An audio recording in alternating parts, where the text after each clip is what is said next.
What is up, my friends? King Goose 13 here. I just wanted to do a video as a response to Michael Gantner's 100 subs contest. Congratulations, Michael. That's pretty awesome. You're a good dude. Seems like you have lots of fun making videos. So congrats. Hopefully you'll have many more. Shoot up to 200 quick. So he asked 7 questions. So I'll just run down and answer them here real quick like. First one, have you ever influenced a boyfriend, girlfriend, or partner to read comics? Some of you know I'm recently divorced, going through a divorce, but I actually have an awesome new girlfriend. I tried with my ex to get her to read comics.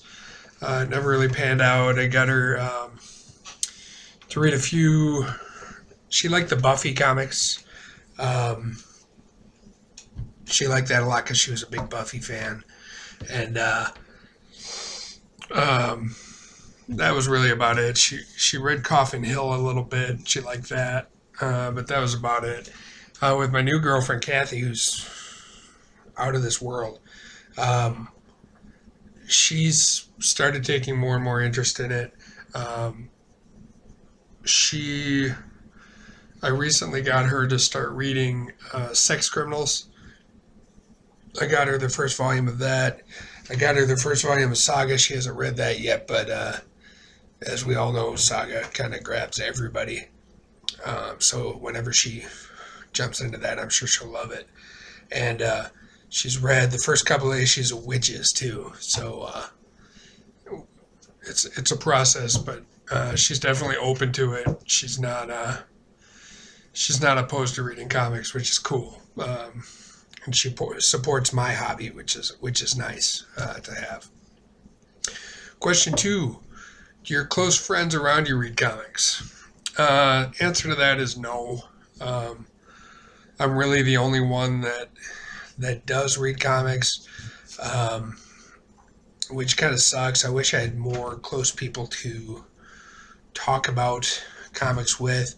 I did recently find out that one of my good friends just started reading like Moon Knight, really got into Moon Knight, loves the character Moon Knight.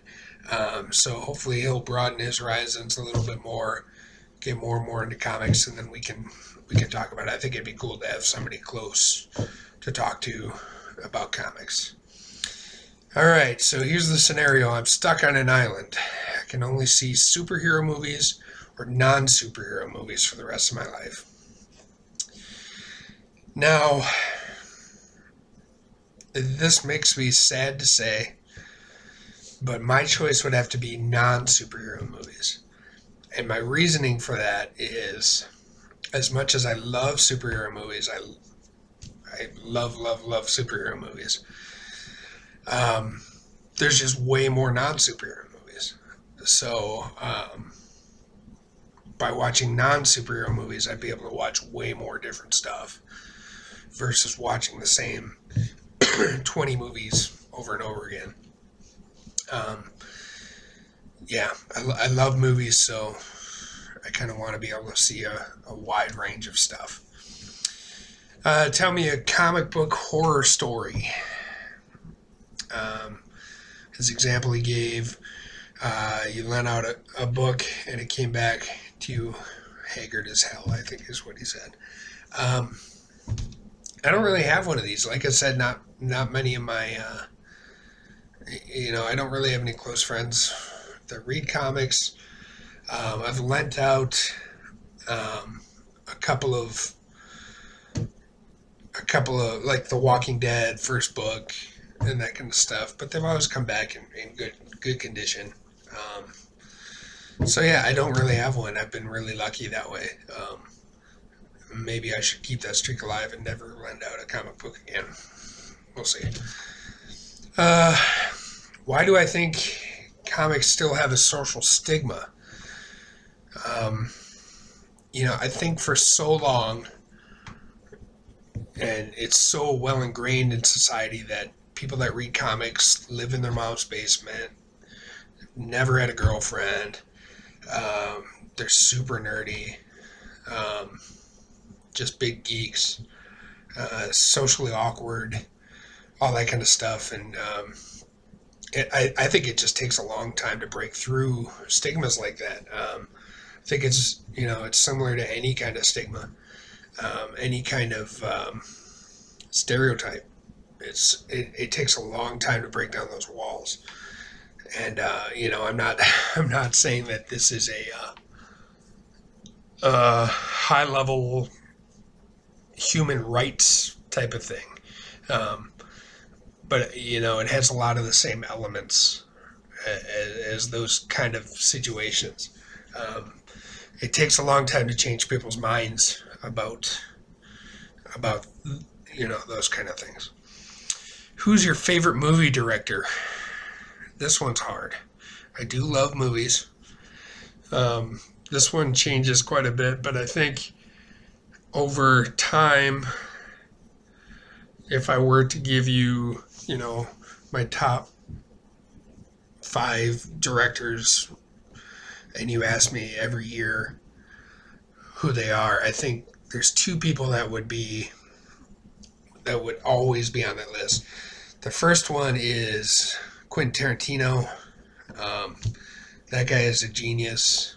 I love the way he uses music in his movies. That's a big deal for me. I love the way, even when there's super ultra violence, like there is a lot of times in his movies, he finds a way to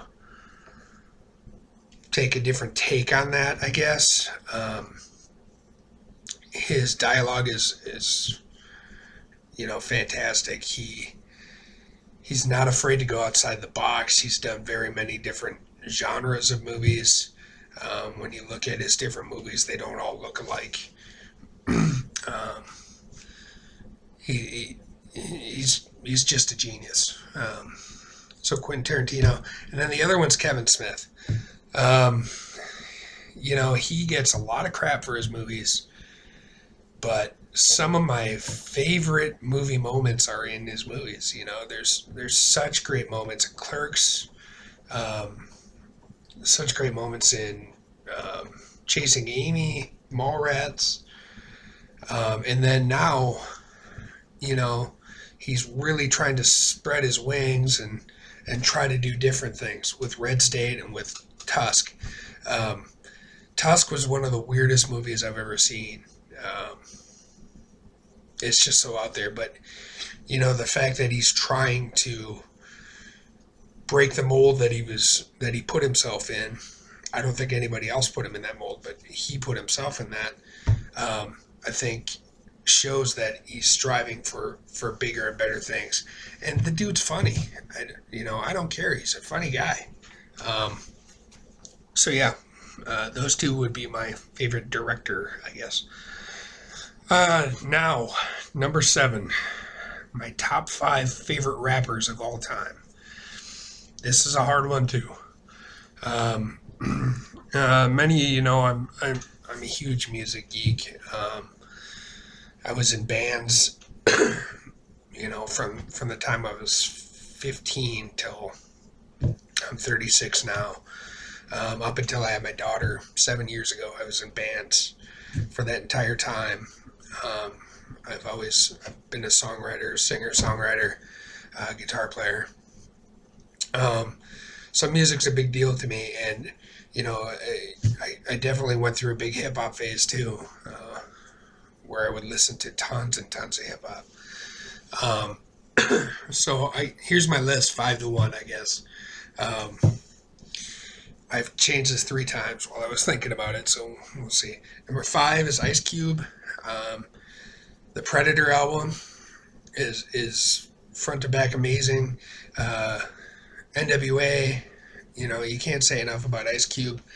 For you younger guys who might only know him as the guy that's in those family movies, that's not Ice Cube. Ice Cube's a pimp. I read it on the Goodyear blimp. Number 4, Nas.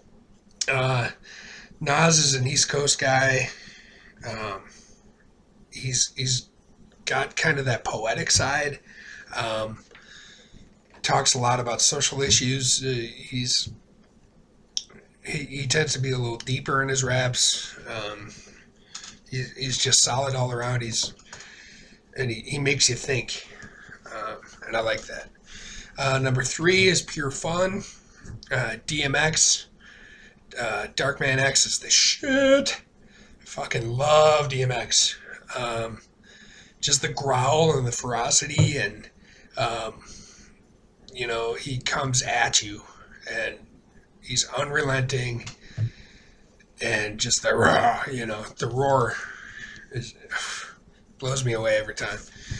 Number 2, Snoop Dogg. When I was in junior high and Doggy Style came out, it was like the biggest thing in my world. I listened to that album so much. I think I had 2 different cassettes that I wore out, and then I got a CD of it. It was everything that year that came out. He just dropped a bomb, and he'll be near the top of my list forever because of that. He's done other great stuff too. Murder Was the Case, that kind of stuff. Snoop's the man. And then number 1, Jay-Z. As far as I'm concerned, nobody rhymes like Jay-Z. Nobody can touch him. He's the most solid rapper I've ever heard. He can change up. The way he changes mid-line is amazing. The way, his tempo bounces and everything is calculated, even when, there's no chance that he's had time to think about it. It's crazy. That guy's mind is off the charts, insane. So anyway, that's my 7 questions, my answers to the 7 questions for Michael Gantner. Congratulations again, Michael, on your 100 subs. It's something to be proud of, and hopefully you'll have tons more coming your way. Subscribe to Michael. I'll have a link to his channel in my description. And yeah, good luck, everybody. I'll catch you on the flip.